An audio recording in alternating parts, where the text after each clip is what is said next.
Budget 2026, the growth agenda. Hi, thanks so much for joining in. You're watching NDTV Profit, and this is special coverage ahead of Budget 2026. The stage is set for the Finance Minister. In fact, today is the Halwa ceremony, so it's pretty much already a done deal. The question is what emerges. Absolutely. And the discussion when it comes to the growth agenda at NDTV Profit today, from markets to economy, to what corporate India wants and to what the Aam Janta wants. That's what the stage is set for at NDTV Profit as well, Absolutely. Alex. And today, of course, on this program, we're going to be talking about the key mathematics when it comes to the economics of Budget 2026, what the fiscal deficit is likely to be, as a result of which, what is the borrowing number going to be, how does the government balance that growth agenda, and also talk about all of the other responsibilities that it has. Joining us today, of course, we've got Sonal Verma, who is Managing Director and Chief Economist, India and Asia ex-Japan of Nomura. We've also got Kaushik Das, who's Managing Director, Chief Economist, India, Malaysia and South Asia, Deutsche Bank, joining us as well. We will soon be joined by Upasana Chachra as well. I believe she's there. Thanks so much to all of you, and thanks for joining in. Just the initial thoughts and the key numbers that you would be anticipating. So before we get into the absolute fine print though, the question that is on top of mind for me at least, and I'll come to you first, Sonal, is do you anticipate that there is enough fiscal room for there to be spending push by the government? What, according to you, is going to be the primary agenda? Yeah, hi. I think there is enough room given the focus on debt targeting from next financial year instead of deficit targeting. The pace of consolidation is likely to be slower. So that does leave room for overall expenditure to at least grow closer to nominal GDP growth, components like capex. But I think the bigger growth agenda is a bit different this time around. A year back when the budget was presented, it was in the backdrop of very weak consumption. And so we did get the income tax stimulus. And of course, then we had the tariff shock and then we had the GST stimulus. I think a lot of the stimulus has played its role in terms of stabilizing the economy. And the big focus, therefore, right now is number one, to send a signal that even as India is moving to a debt targeting framework, the government remains committed to fiscal prudence. And second, finding the new growth drivers, the strategy to essentially sustain stronger growth over the medium term. So expecting more of a strategic budget in terms of vision rather than anything that is focused exclusively on counter-cyclical measures. Okay. So Sonal, that's what you're watching out for. In fact, let me take the question next with Kaushik. Kaushik, good afternoon, and this is Hiral on this side. My question to you is, a lot of things that everyone is focusing on, from fiscal prudence to what that, debt to GDP ratio target will look like, specifically when it comes to macro numbers.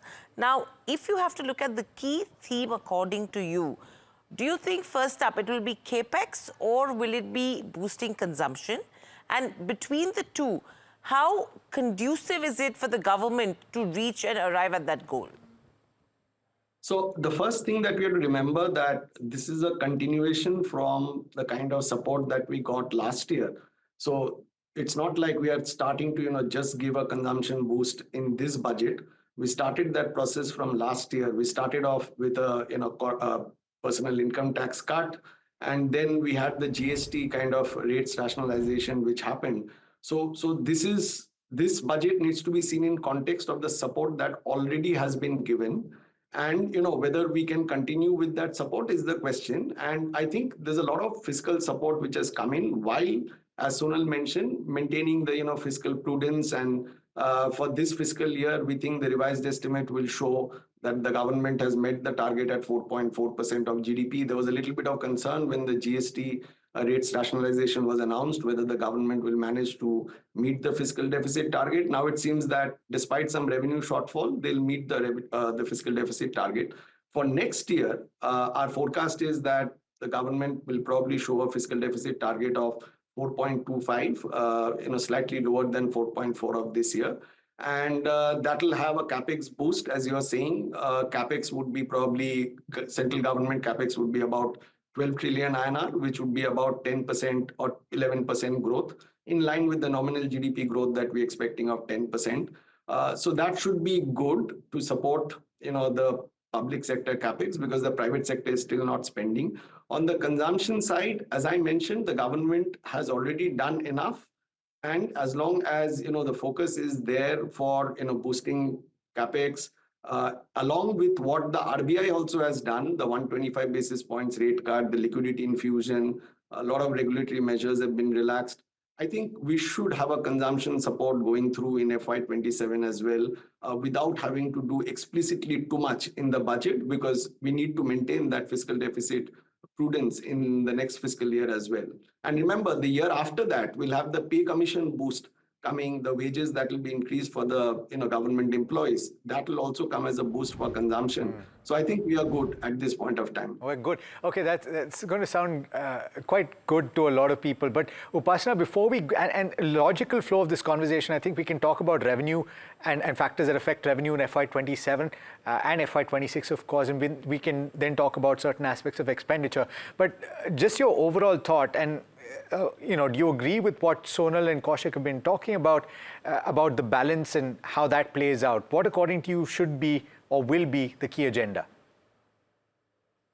Sure. So yes, I think in summary, I think what Sonal and Kaushik have mentioned is what our framework and views are also pretty similar to that. We do think that fiscal deficit consolidation path should be maintained. So it will be a shallow consolidation in our view, about 20 basis points. So our number is at 4.2% of GDP for the fiscal deficit target.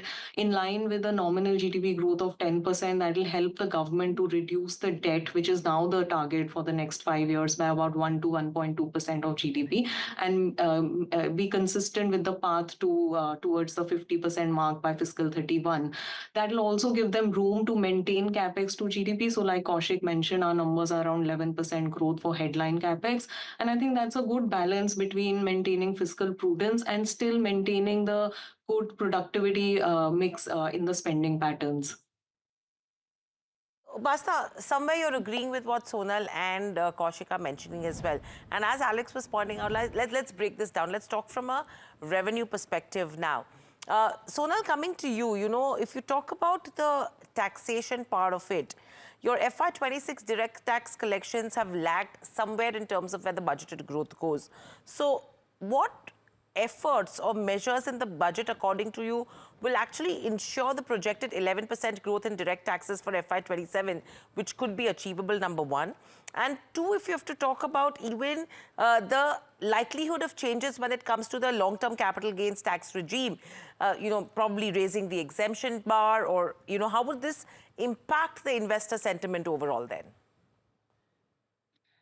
Sure. And actually, let me just club the entire taxation question altogether. I think the disappointment on taxes in the last 12 months has been on account of, the big slowdown we've seen in nominal GDP growth.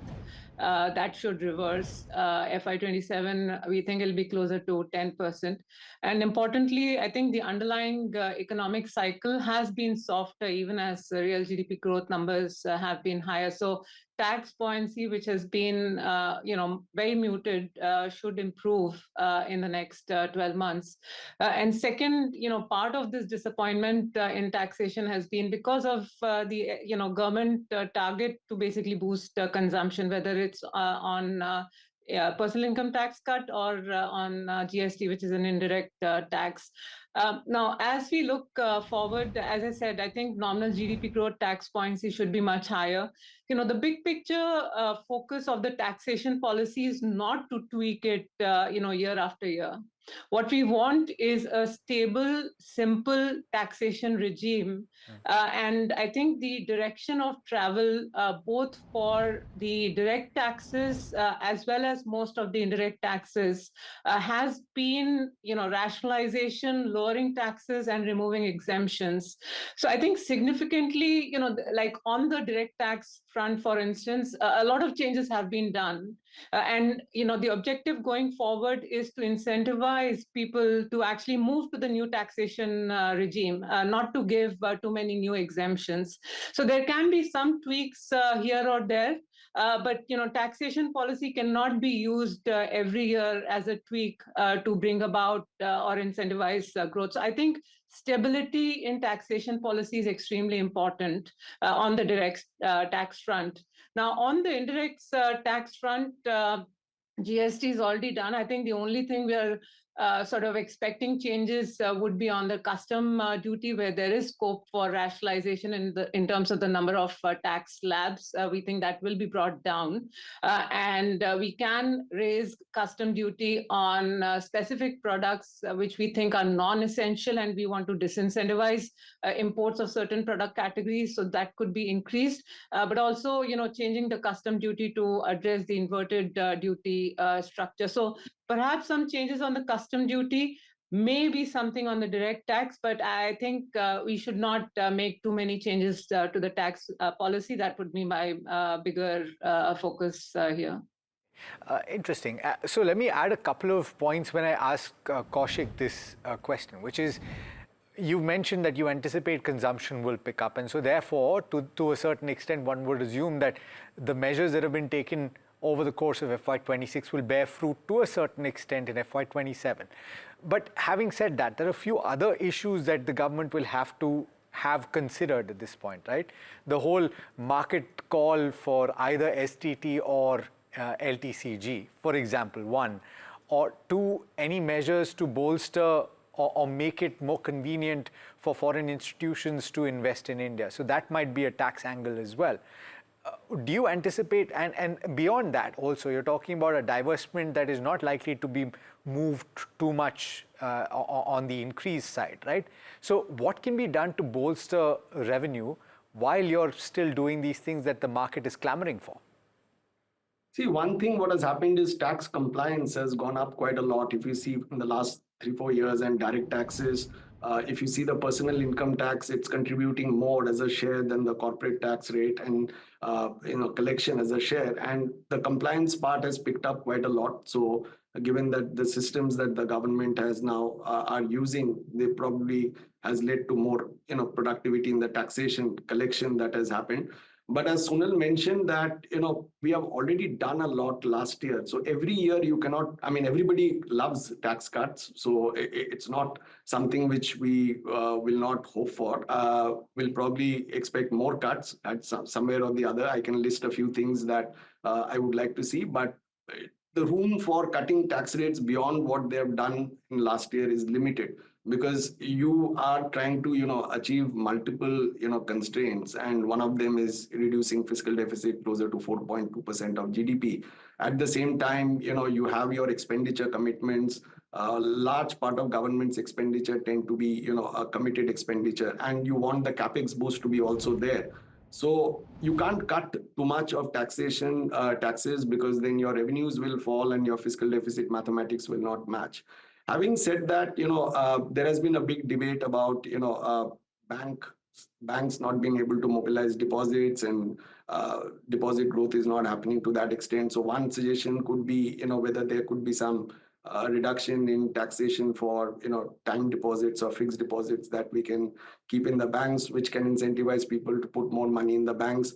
If that kind of a thing comes, I know what you're talking about, the taxation rate and the capital markets. The long-term capital gains was raised, and then we have seen outflows from the equity markets. May not be a direct consequence of that, but it's a cycle of what's happening globally. So even without changing anything on the taxation front on the market side, you probably could see a turn in the corner if the sentiments on India related news turns positive. One of them is India-EU FTA deal, which will be announced formally, and then after that, if we have the India-US bilateral trade deal, I think after the budget, the sentiments can turn positive, and you could see a lot of flows coming in the equity markets without having to do much on the taxation front. And when you take these calls on taxation, whether it's long-term capital gains, you cannot keep on changing every year, and that creates uncertainty. So you cannot increase it to 12.5 and then suddenly you reduce it again to 10% because you're not getting flows.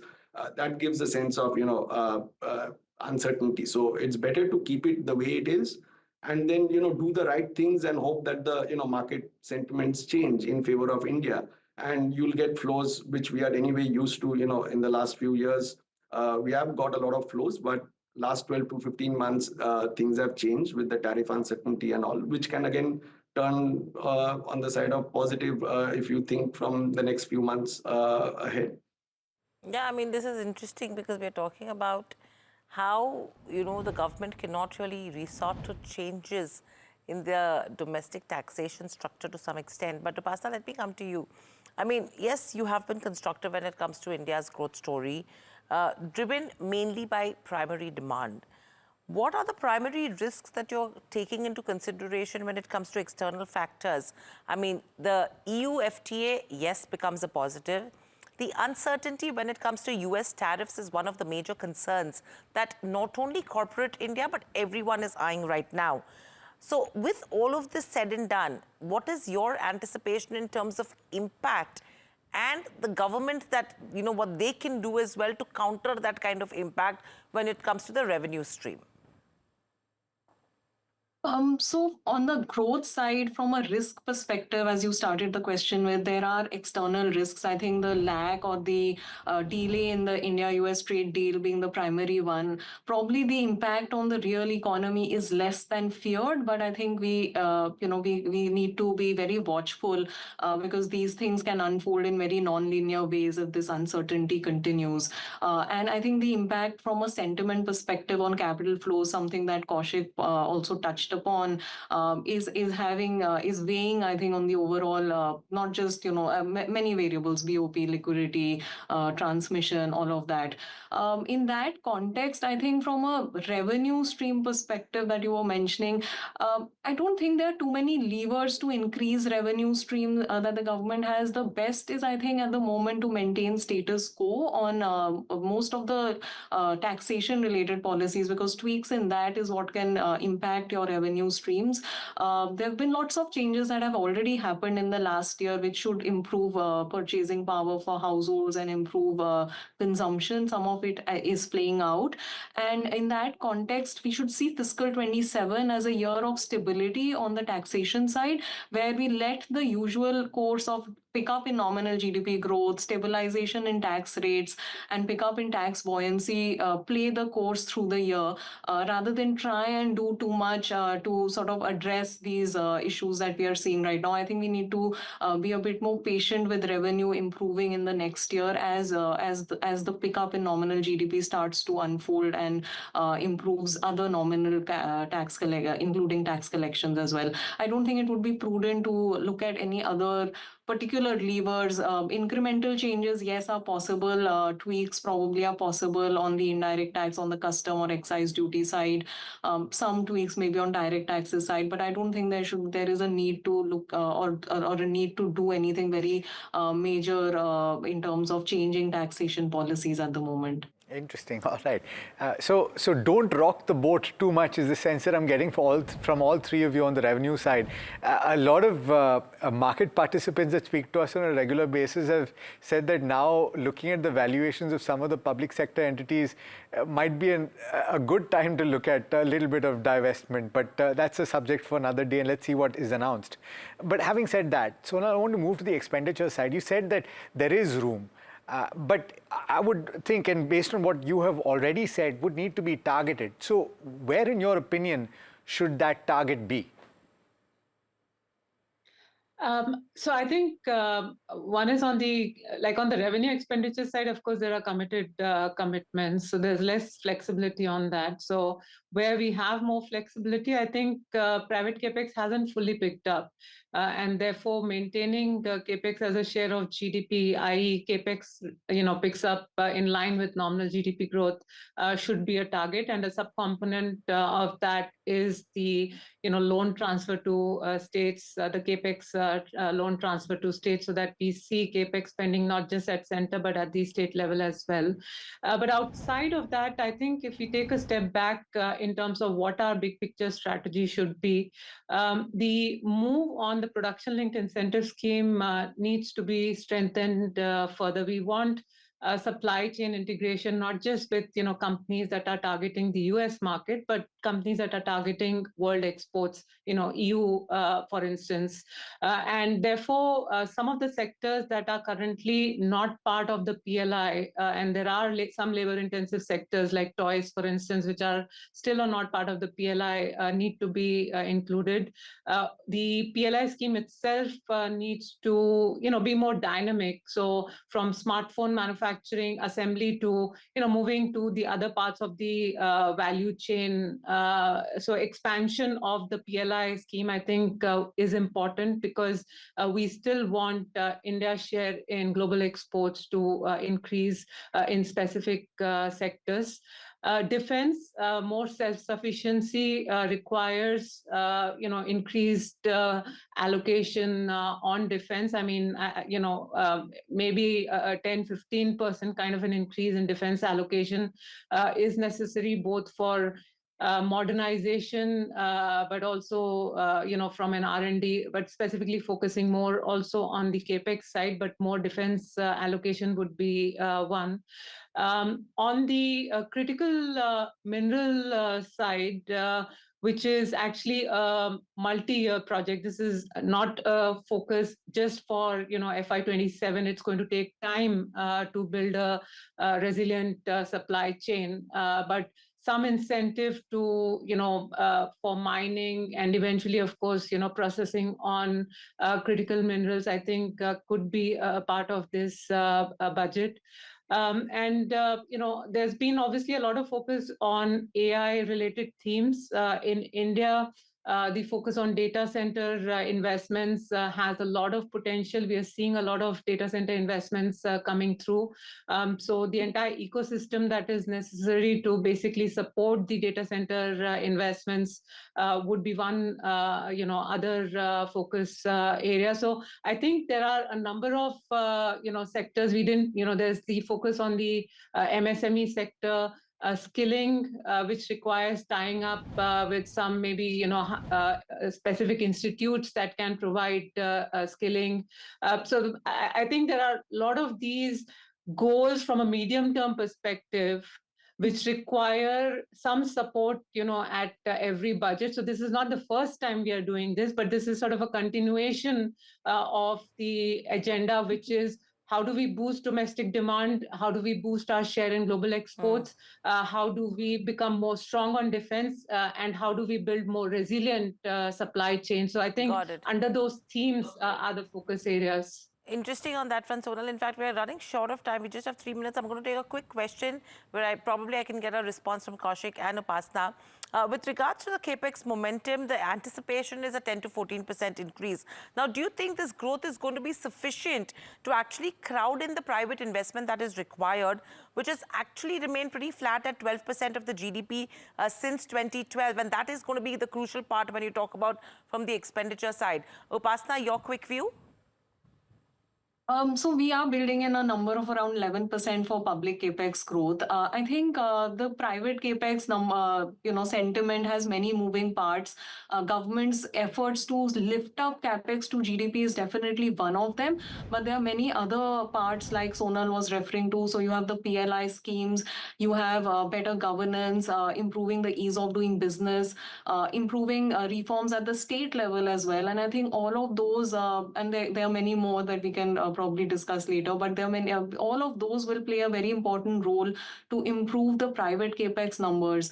And I think over there, we should keep in mind that probably private capex is happening in certain sectors. It's not as broad-based as we would like, but there are segments maybe that we are seeing private capex, be it in the power side, renewables, non-renewables, data centers, also in certain infrastructure-linked sectors where capex activity has picked up, but definitely a lot more, which is not necessarily spending-linked, can be done to improve the overall business sentiment. Okay. So in the interest of time, I'm going to ask one question to all three of you, one-line answer. I know that's tough to do when we're talking about the economy and budget, but I'll start with you, Kaushik. What is the one thing that can happen that would make this a dream budget in your opinion? And then I'll go to Sonal and then and Upasna as well. Kaushik, to you first. Yeah, just stick to the basic, things that the government have been doing, stick to the fiscal prudence of bringing it down to 4.2%. Everything that we discussed would be there in the budget probably. Yeah. And as long as there's no negative surprise, I think it should be taken as a very positive budget. Sonal? Bond markets are extremely unnerved about supply. So I think if we get, very low gross supply, let's say less than 16 trillion in central borrowing, I think that'll be a big positive surprise. Okay, and Upasna? I think no negatives should be a big positive surprise. So no major changes which are negative on the tax side or borrowing side. I think Pasta, you said it all in terms of what the market is also watching out for. But thank you so much for joining us on the show and getting us those views. And the market also has been of that opinion, Alex, that no negative surprise is going to be something which is going to be positive for the markets, taking the way markets have been in 2026 so far. And that's the booster dose that probably Indian markets need right now. So no big bang expectations, just make sure that the boat does not get rocked. The boat does not get rocked. Expectations are not very high. I think stay focused is the key, and no negative surprise is going to be a major positive when it comes. That's the key takeaway that we have from this conversation as well. But completely out of time. With that, it's a wrap on this edition of the Growth Agenda 2026 that we have kick-started with the Halwa ceremony as well. Lots more lined up on the other side with regards to what the markets will be expecting. Please stay tuned to NDTV Profit. A thank you from Alex, the team that put the show together, and myself. Keep watching NDTV Profit.